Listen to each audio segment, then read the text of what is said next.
Hello, everybody. This is, of course, the great and glorious, soon to be famous one day, Nick Dutch, back on the camera again one more time. I want to go into kind of like a strange experience that I had a while ago, and this was something which happened during a dark mirror scrying experience, which was pretty cool and freaky. The reason I'm bringing this up is because I've been dwelling rather a lot today upon a documentary that was put my way by a certain YouTube user called Shade to Sun. This was a documentary on fairies and the religion associated with fairies. And no, I don't want to tell you that I believe in fairies or whatever, or that there are little creatures with gossamer wings floating around the place. I mean, that image essentially comes out of Victorian literary romanticism. It doesn't really connect to anything, and like the folklore of fairies is in fact quite dark, and the fairy spirits in some cases were in fact very sort of evil and unpleasant, unsavory characters.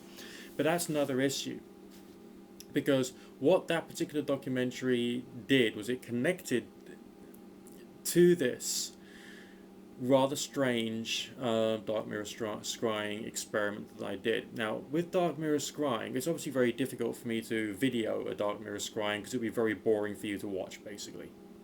All right, it's just me like staring at the dark mirror and so on and so forth, and it's quite boring because it's the experience which I get, which is what's curious. You know, if you're doing dark mirror scrying, it's experience that you get. You can't really share it with anybody else.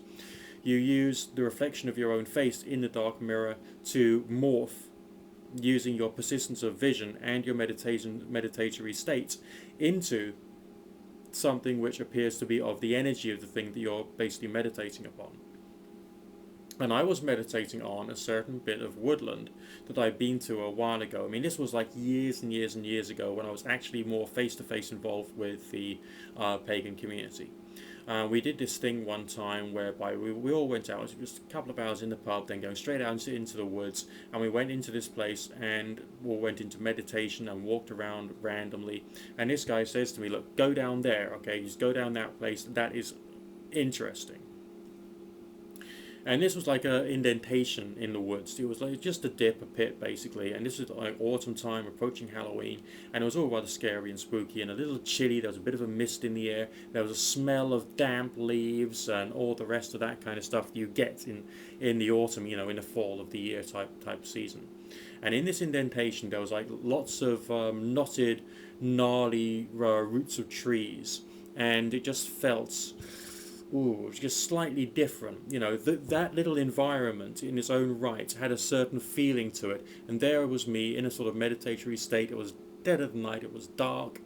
And, you know, in my mind's eye, and of course it was just in my mind's eye, saw basically traditional nightmare wolves with red eyes, sort of, you know, it was scary. But it wasn't like seeing something. It wasn't like seeing a ghost. It was an impression inside the mind's eye. So what I did, you know, and this was like more recently, is to go back, mentally speaking, to that bit of woodland. Now, obviously, this bit of woodland is like miles and miles away, so it's not near where I'm living.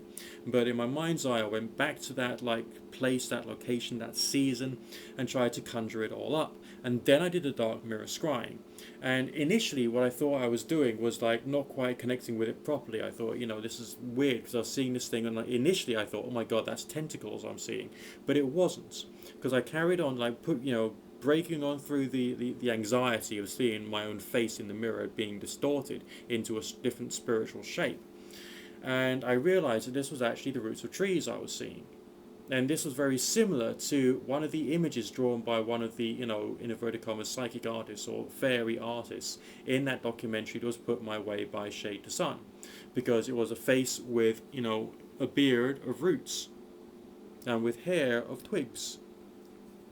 And this was like very strange. You know, it felt woodlandy. It was almost as if, I mean, it was like the spirit of the place was basically there with me to a certain degree. That was the emotion of the feeling. Obviously, it's just another strange experience for me to choke up to my collection of strange experiences. But basically, my point here is that I don't really know if I have a point. I mean, that the spirit of a place is something you can apparently or seem to be able to engage with psychologically. Whether they exist or not is, of course, another issue entirely. But it's another way of getting a strange experience. I mean, maybe, you know, When you're thinking about a place, creating your mind's eye, what the in inverted commas hypothetical spirit of that place could be like. Give it a name. Try and build a relationship with it. Write down stories about it. Just get to know it, in a way in which it feels comfortable to you, and then try and engage with it. Whether it's through a path working meditation, or whether it's through something a little more formalized like a Ouija board seance, or pendulum dowsing or something similar, just to try and get some kind of dialogue going between yourself and this apparent spirit. Obviously, dark mirror scrying is a great technique, a very personal experience generator, but it's a good way of just just like getting into that moment when you're dealing directly with something which appears to be a spirit. It was weird, that's the kind of thing that could stimulate someone to believe in forms of spirits of nature or fairies of different types, okay, or indeed to build up their own conceptualization as to what fairies or spirits might possibly be, or might possibly look like, or might possibly do. But it also connects with the idea of genius loci, namely, or genie loci, is that the right phrase? The spirit of the place itself, or that places have a spirit. I mean, just like when you go to, I don't know, a ruined abbey, or if you go to a church or you go to a pub, every place will have its own feeling. Even your office will have its own feeling. If you're someone who works in an office job, obviously I feel sorry for you. But if you are someone who works in an office job, right, then even your office or your desk area will have its own feeling. All right, there'll be some places where you'll feel a little more comfortable, a little more uncomfortable, and they'll have different like timbres of feeling or emotions associated with them, and maybe that's what these like fairy believers are actually like tapping into. Maybe just like the way a place felt to them, or maybe there's something more to it. Those who take a much more literalist, spiritualist interpretation of stuff, okay, we'll probably say, no, no, no, there really is a spirit of that place, there really is an entity of that place. Well, that might be the case, or that might not. We still don't know. There are just folk myths and strange experiences, and you can use the generation of strange experiences just to help you to explore some of the ideas, really. And I suppose that's really my point. It's not that I think that fairies exist, but you can try and deal with stuff as if it was a spirit, and just to see basically what happens. It's just a few more thoughts for today from the depths of my mind and experience. God bless.